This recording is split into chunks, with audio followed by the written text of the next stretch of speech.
Qui aujourd'hui peut garantir qu'il ne s'est jamais servi d'un produit de marque Samsung? Leader notamment dans l'industrie des smartphones, cette entreprise coréenne est présente dans un grand nombre de foyers. On ne soupçonnerait alors pas que derrière ce fabricant de renommée mondiale puisse se cacher des pratiques très discutables, voire criminelles.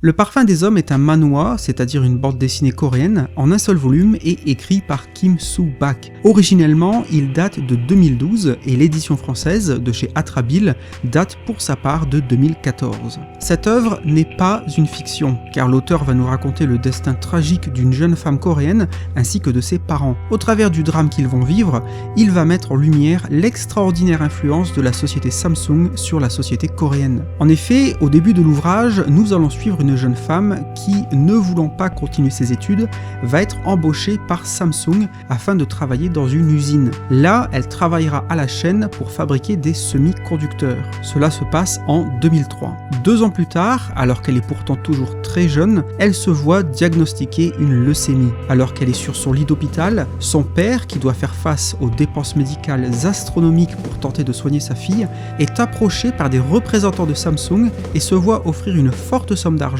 en échange de la démission volontaire de sa fille. Ne sachant pas quoi faire et croulant sous les dettes, il accepte et sa fille, pourtant très faible, signe une lettre de démission. Malgré cela, dans les mois qui vont suivre, l'argent promis n'arrivera jamais. Dans le même temps, étant de plus en plus persuadé que la maladie de sa fille est une conséquence de son travail dans cette usine où elle doit manipuler en permanence des produits chimiques, son père veut faire reconnaître sa leucémie comme étant le résultat direct de son emploi. À sa grande surprise, la sécurité sociale elle-même lui refusera et Samsung continuera de nier une quelconque part de responsabilité. Son père tentera alors d'alerter les médias et il rentrera en contact avec plusieurs journalistes et magazines. Au travers de ces rencontres, il va découvrir petit à petit que le cas de sa fille n'est pas unique et que d'autres employés des usines Samsung ont également contracté des leucémies et des cancers. Ce grand malheur va donc donner lieu à une bataille médiatique, politique et juridique entre les familles des victimes, Samsung et la sécurité sociale elle-même.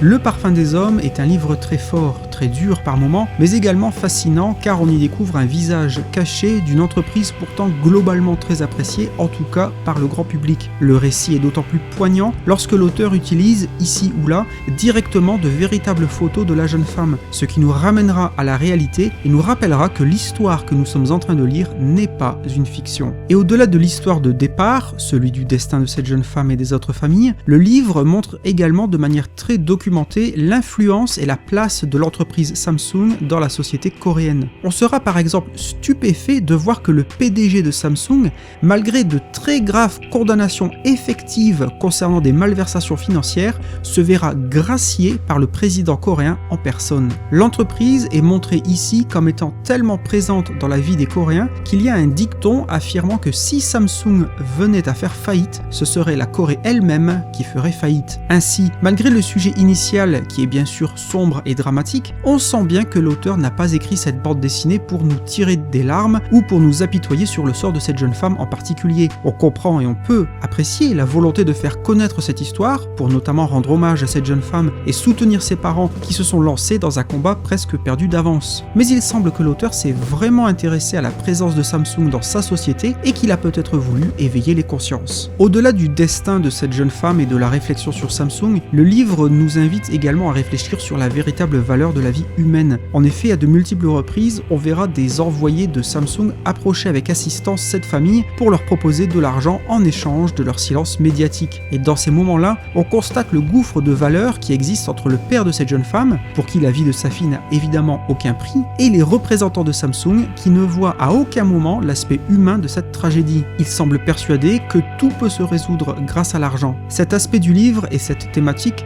donneront alors son nom à l'ouvrage, Le Parfum des Hommes, femmes, et on sera ainsi plaisamment surpris de découvrir une certaine poésie en fin d'ouvrage dans un livre autrement très terre-à-terre et réaliste du fait de sa nature de témoignage. En conclusion, Le Parfum des Hommes est un manhwa qui ne laisse pas indifférent. Ce n'est pas une lecture nécessairement facile, notamment du fait qu'elle est verbeuse, affichant une grande quantité de texte, et que son sujet aborde des éléments toujours sérieux et parfois complexes. Il se plongera par exemple dans les rouages de la politique intérieure coréenne. Malgré cela, cette parabole du combat entre David et Goliath est prenante, fascinante, et on est d'une certaine façon tenu en haleine pour savoir si les parents de cette jeune femme réussiront à obtenir gain de cause. Il vous restera donc à lire Le Parfum des Hommes pour savoir s'ils y arriveront.